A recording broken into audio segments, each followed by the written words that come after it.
This is a download from the BBC. To download other programmes or for more information, go online. bbc.co.uk/5live. Hi, I'm Donal McIntyre. Thanks for downloading the podcast. In this programme, is the New Deal a bad deal? We investigate claims that courses meant to be helping the unemployed get back to work are instead leaving them demoralised and no closer to a job.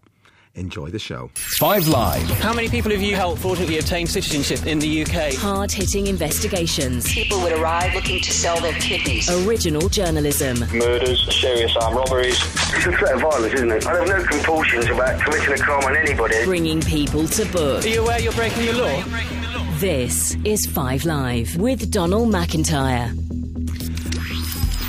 Now, if you've been out of work for 6 months or more, you do at least have the comfort of knowing that there's help at hand. Under the so-called New Deal, long-term unemployed people have been offered training courses designed to help them retrain and find work. In fact, the courses are compulsory. You lose your benefits if you don't turn up. Sounds like a good idea. But one 5 Live listener contacted us to say that we should investigate what really goes on behind on these courses. He claimed that the private companies who run them were shortchanging both the unemployed and the taxpayer. Well, we're always happy to look into stories on your behalf. So we put Wellesley Stevenson from the 5 Live investigation team on the case. What exactly were the complaints? Well, this started off with an email from 5 Live listener, a guy called Ian. And he did one of these New Deal courses in Leeds, run by a private company called A4e, which are the largest provider of these sorts of courses in the UK.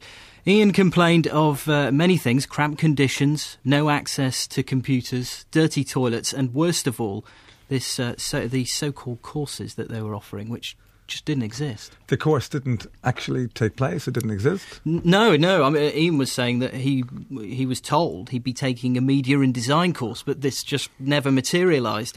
He said he wasn't the only one this happened to, and as a result, people on the course just spent their time messing around and not getting on with what they were meant to be there for, which is sort of job search. He said that he took it upon himself in the end to arrange work experience and also helped others construct their CVs. Now, this happened to Ian a few years ago now, but he's still really angry about it. So is what happened to Ian unusual, and is this kind of thing still going on? Well, I've been speaking to people all over the country who've been on these courses, and more recently some who are on them right now. And worryingly, many people seem to have similar experiences to Ian. Darren and David, they're typical. They attended a course in Lincoln, also run by A4e, the same company we were initially contacted about. And Darren and David both complained that the facilities and the teaching were inadequate and didn't help them in their job search. It was very hard to get to a computer to search the internet, job sites, things like that. Why was that? There weren't enough? No, there wasn't enough for the amount of people that were there. There wasn't enough PCs. You was lucky if you got on once a week. So it was very, very poorly equipped. The tutors were very stretched. You were just basically herded into a room with a load of other people and left to your own devices. Upstairs you probably had about 8 computers to about 60, and you're all fighting over it to get on the internet to do job search or send your CV off or whatever. So you probably got that an hour a week if you were extremely lucky. Did you ever get anywhere with anything? Not really, because they had like a dial-up connection, so it took you 10 minutes to actually go on the Job Centre website and do all the search, and it was kind of like, oh, can you leave? Somebody else wants to go on the Job Centre website. Genuinely, it was a dial-up connection? It was dial-up speeds, so it would take 2 minutes for a page to load. It was ridiculous. And as far as the number of people in there, I mean, was there lots of room? No, there was probably about 18 people that could sit down, 30 people to a room. There were people sitting on the tables because there was no seats. And what did you do in that time when you couldn't get on the computers and you finished the coursework or the written work that they were providing you with? I'd get the Echo. They'd photocopy pages of the Echo when the jobs was out, but that was once a week. And you'd fight over all the pages because they'd only photocopied 2. You'd get 2 copies of each page. So everyone would be fighting, 30 people fighting over 8 pieces of paper. Most of the time you sit around doing nothing, chatting, laughing and messing about, doing nothing productive. When you could be out, looking online, going door to door, asking about training with the Job Centre or whatever. But it was most of the time you sit around doing nothing.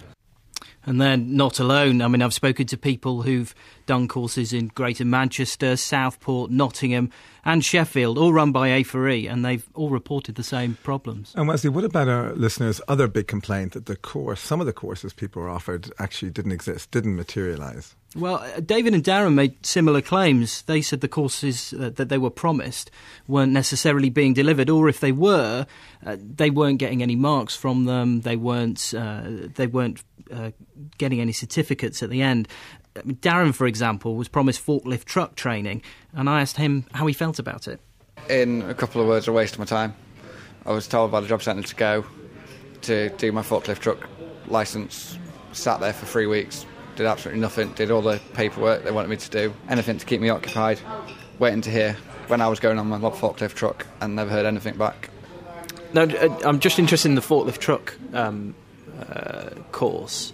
So when you first arrived at A4e, who was it who said, we can offer you a forklift truck course?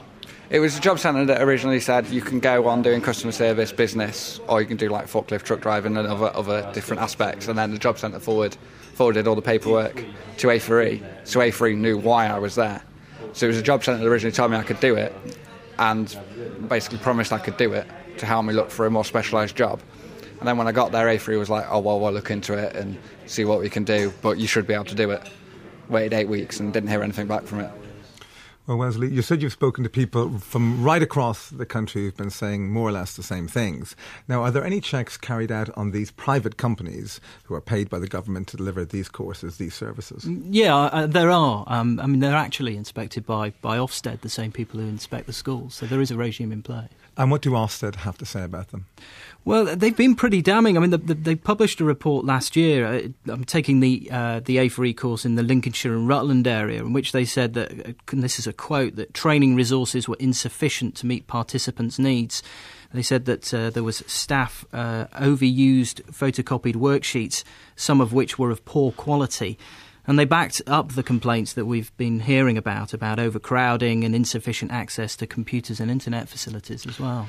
Well, as you say, Wesley, pretty damning. Now, if you've been on any courses like this or been a trainer on this type of course, do let us know what your experience was like. You can text us on 85058 or email us at donal@bbc.co.uk. Now, let's welcome two guests now to discuss this story. Daniel Johnson in the studio, a consultant and an expert on welfare to work, and Mark Serwotka, General Secretary of the Public and Commercial Services Union, whose members work in job centres. Now, welcome both of you. Now, first to you, Daniel. We've found widespread discontent about these courses. It's something of a scandal. Now, how did things get this bad? Well, it is fairly widespread. I wouldn't say that A4e is alone in some of the experiences that people have been having. There's a specific thing that happened about 3 years ago. Essentially, Job Centre Plus changed a lot of the aspects of New Deal. It put the targets way up in some cases, from say 25% of people getting jobs to 40% on a specific course. It asked people to do more for the same money, so that in equivalence terms they were getting maybe 10% less funding than previously.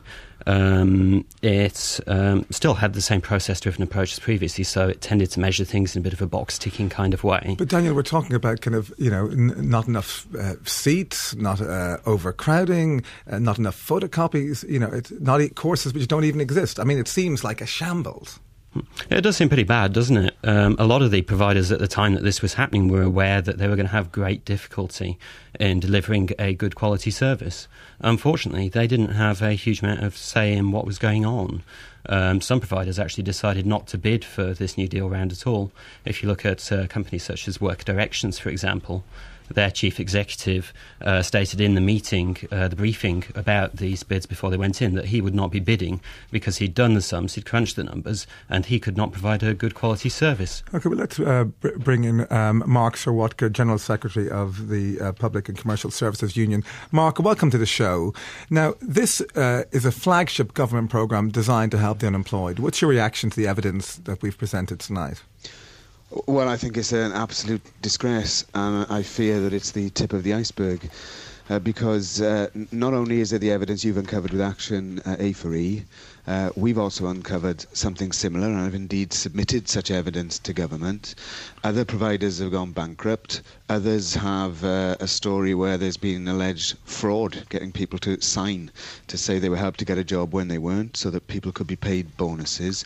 And I think it's a national scandal, and I think this because at a time of recession, the public must have absolute confidence that the Department of Work and Pensions and all the people who provide services for it have one aim, which is to help people back into work. And what I think this tells us is that companies are over-promising what they can deliver, they're underbidding, and they're then having to cut corners massively in order to make a profit. And the question we have to ask is, when hundreds of millions of pounds worth of taxpayers' money are going to these providers, this is a disgrace, and the government need to do something about it and do it quickly. On DAB Digital Radio, digital TV, downloads and online. This is 5 Live with Donal McIntyre. Hello and welcome back. Now we're talking about New Deal courses for the unemployed. Now this story started with a listener from Sheffield who complained to us that he'd been sent on a New Deal course run by a private company. The course was non-existent, the facilities completely inadequate, and nobody seemed to care. He asked us to investigate whether his experience was widespread, and guess what? We discovered it is. Now with me to discuss this further, I have consultant Daniel Johnson and union boss Mark Serwotka, General Secretary of the Public and Services Union, whose employees and members work in job centres. Now, just returning to you, Daniel, and we will be talking to one of the senior executives in A4e later on to answer some of these allegations. But Daniel, who's to blame here? Are the private companies failing to live up to what they've promised? To some extent, yes. That's not necessarily something that's their fault, though. If you're only given a contract on the basis of over-promising, and if you're not then suitably punished if you don't deliver what you've promised, you're going to end up in a situation where providers are over-promising and under-delivering. That's pretty much the major problem with New Deal and with past government contracting in the sector, and it's what things such as Flexible New Deal are trying to move away from. Now, Mark, still on the line there, are these private companies simply being asked to deliver services at prices that just aren't sustainable? This isn't a problem with private sector, it's a problem with the bidding process. Well, actually, I think it's a problem with the government's obsession with the private sector.